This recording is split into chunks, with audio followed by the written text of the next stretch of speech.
Welcome back, listeners, for another deep dive. This time, we're heading back into the world of the X-Files. Early days, Season 1, Episode 9. Space. It's an episode, well, it's got quite the reputation, right? It does, and we've got all the details lined up, the plot, behind-the-scenes stuff, even how people felt about it back then. We're going to break down this standalone story, a classic monster of the week, and, well, see what makes it tick. All right. Space, just the word itself, suggests like this huge unknown. And that's where we begin. The episode kicks off with worries about NASA's space shuttle program, concerns about sabotage, stuff grounded in the real world, and then, well, things take a turn. As they often do with Mulder and Scully. At the heart of it all, we've got Lieutenant Colonel Marcus Aurelius Belt. Ed Lauder plays him. He's not just some NASA supervisor. He's a former astronaut and a childhood hero of Mulder's. Belt, though he's haunted, flashbacks, nightmares, all tied to a mission where he encountered, well, he says he encountered a face on Mars.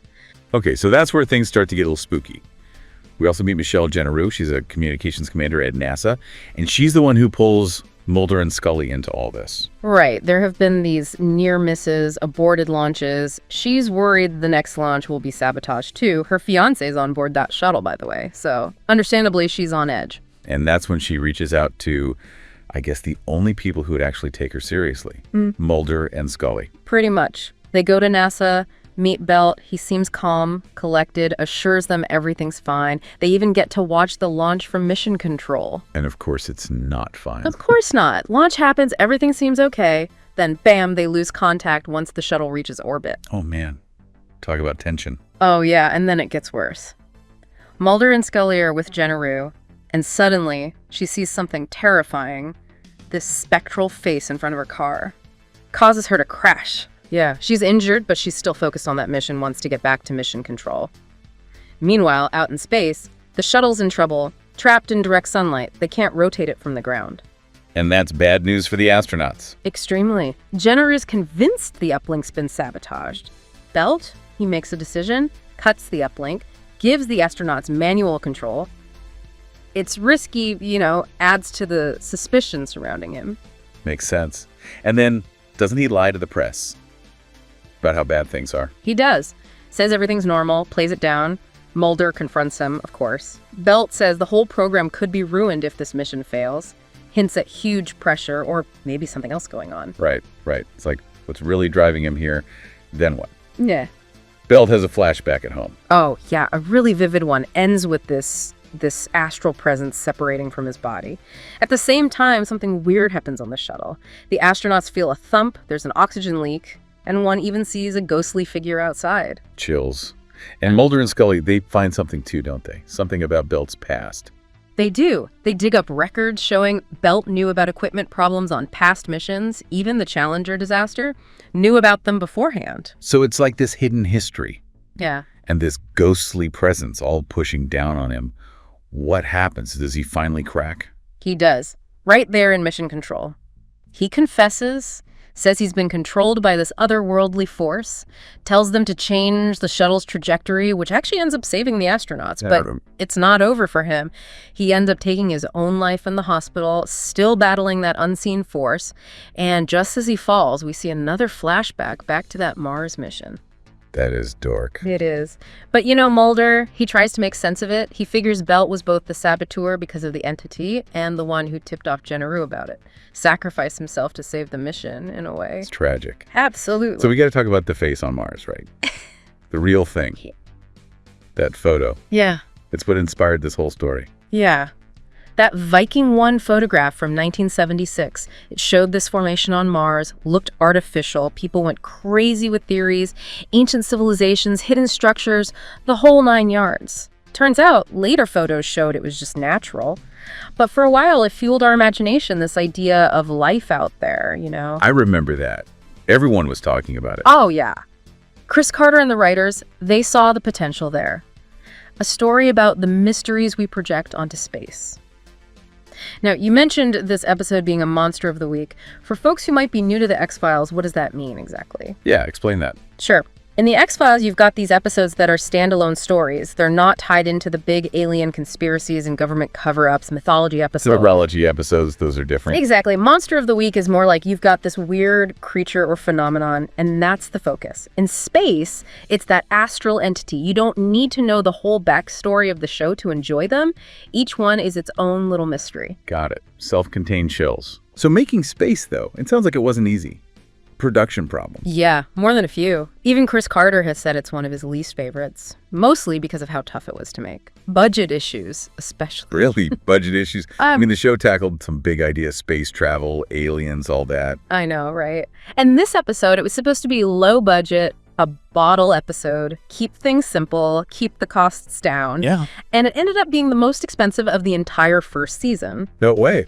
The mission control set, building that, it cost a fortune. They wanted it to look authentic, like the real deal. And then you've got the space scenes. Those aren't cheap either. Yeah, showing space, that has to be hard. Oh, yeah. They used a lot of NASA stock footage, keep the budget down. It looked real, sure, but it also limited them. They couldn't do whatever they wanted visually. Stuck with what they had. So, switching gears a bit, this episode, it gives us a peek into Mulder's backstory. His love for space, right? Yeah, it does. We see how much he admired Colonel Belt as a kid. This whole fascination with space, it goes way back. And it feeds into who he is now, right? This need to explore the unknown, even if it's dangerous. So, who played Belt and Jenna Rue? Besides Ed Lauder, I mean. Right, Michelle Jenna Rue was played by Susanna Thompson. They both did a great job considering everything. So let's get into the fun stuff. Behind-the-scenes stories, interesting filming locations, All right, well, some scenes set at NASA were actually filmed at a Canadian Airlines operations center over in Richmond, British Columbia. Wait, really? Yeah, and get this, the airline let the cast and crew use their flight simulators. Oh, come on. Seriously. Caused some delays because apparently everyone wanted a turn. Actors, camera people, everyone. That's great. Who could resist that? So what about the mission control set? That must have been a challenge to build. Oh, it was. Budget was tight, remember? So they got creative. They built it inside an amphitheater in Vancouver. The sloping shape of the amphitheater, it already looked like those tiered rows of computers in mission control. Clever. Right. Then they added fake monitors for close-ups. Illusion complete. Budget-friendly filmmaking at its best. I love that. So how did people react to space back then? Critics, audiences? Not so well. Reviews were mostly negative. People said it was slow, not suspenseful enough. Really? But it had space and aliens and that face on Mars thing. I know, right? But people also didn't like the special effects, thought they were cheesy. And the story itself, some found it confusing. Plus, there was this feeling that it was in bad taste, coming not that long after the Challenger disaster. Oh, right, with the shuttle problems and all. Yeah. Entertainment Weekly, they did a retrospective on the first season, and Space got a really low ranking, called it One Dead Hour. And in terms of viewers, it got a decent rating, but nothing special. So yeah, not the most loved episode. Tough crowd. Yeah. Okay, last thing. What about that ghostly thing, the one that possesses Belt? Was it supposed to be an alien? A ghost? That's the thing. The episode never really says. It's left open to interpretation. Was it in Belt's head, PTSD from Mars? Or was it a real alien entity? Or something else entirely? Supernatural, maybe. They leave it up to you. Which, it's a classic X-Files move. They keep saying. Keep you guessing. Even if, in this case, it maybe confused people more than it intrigued them. So, wrapping things up, what are the big takeaways from space? What do we remember about this episode? Well, we've got this standalone X-Files story inspired by a real-world mystery, that face on Mars. We learned about the production nightmares, the budget issues, all the things that made it tough to make, and how all that, unfortunately, kind of led to it not being very well received. But it also showed us a different side of Mulder, his passion for space, and in a way, space is a reminder of how creative those early sci-fi shows had to be. Making something out of nothing. So, one last thought for our listeners. We've talked about our fascination with space, those mysteries out there, and the challenges of bringing those ideas to life on screen, especially back then. So, here's the question. What does space, flaws and all, tell us about our need to find the extraordinary, even when there are limits, whether it's budget limitations or maybe the limitations of our own understanding? Something to think about. It is. And with that, we wrap up our deep dive into space. Thanks for joining us. Until next time.